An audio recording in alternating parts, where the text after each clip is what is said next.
Hello, thank you for taking the time to watch this video. My name is Hostutler, and I'm the producer on a TV series called American Energy, where we follow two journalists who are on a journey across the United States, finding the coolest ideas that could potentially take America towards energy independence.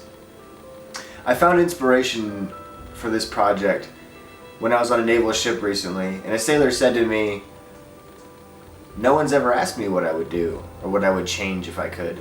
I always thought it was just my job to do."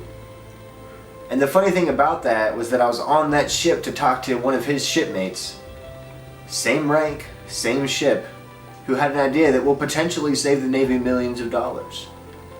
So that just goes to show you never know where those ideas could come from, and you never know what they're capable of.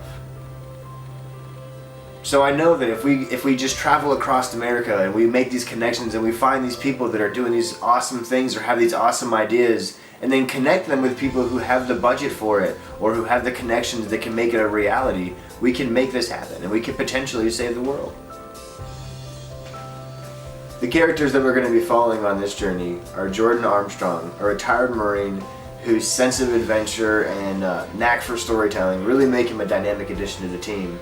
Whereas Olivia Madison is extremely book smart but lacks street smarts, which sometimes gets her into precarious situations.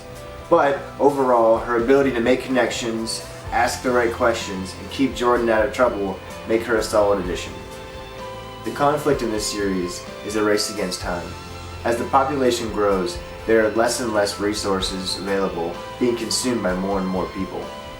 Each episode will follow a specific technology that can either become a success or have to go back to the drawing board. Jordan and Olivia will be traveling across the states, exploring the newest ideas that could potentially make a difference, then connecting those ideas with the resources they need to take them from ideas to reality. The show will follow the idea through the various stages of development, and it's in those stages of developments that the scientists will be faced with small issues that they have to overcome through innovative thinking. The climax in each episode comes when the technology is finally tested. It's then we find out whether it was a success or a failure. It's a very emotional time because so many people have so much invested in each technology, and everyone wants it to be a success. But the reality is, some technologies are just not ready for the market. After we find out if the project was a success, we then follow the scientists on the rest of their journey, whether that means on the next stages of development with the technology, or maybe it's their next project they're going to work on, or even if it's just lessons learned from this project. If the project is deemed a success, then the episode will conclude following that technology and how it could potentially impact the future.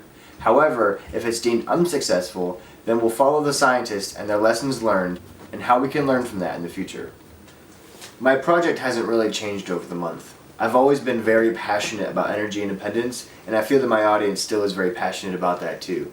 If anything has changed, it's been my understanding on how to get that message, or any message, to a broader media spectrum. And I found that there's better ways to do that than just social media or any one particular aspect. It's about broadening your media campaign so that it's effective. I've decided to work with Warren Wolf for this production. He's got an impressive background in feature films, reality television, and commercial work. He'll be working as the director of photography, ensuring that we have all of our angles covered and that they're creatively done. Also, his extensive background in the audio world makes him an invaluable member of the team. Our target audience for this project is Generation Y, or anyone born from the 80s and the 90s. It's a group of individuals who understand their impact on the environment. They all share a desire for positive change. They're not afraid to go do things for themselves.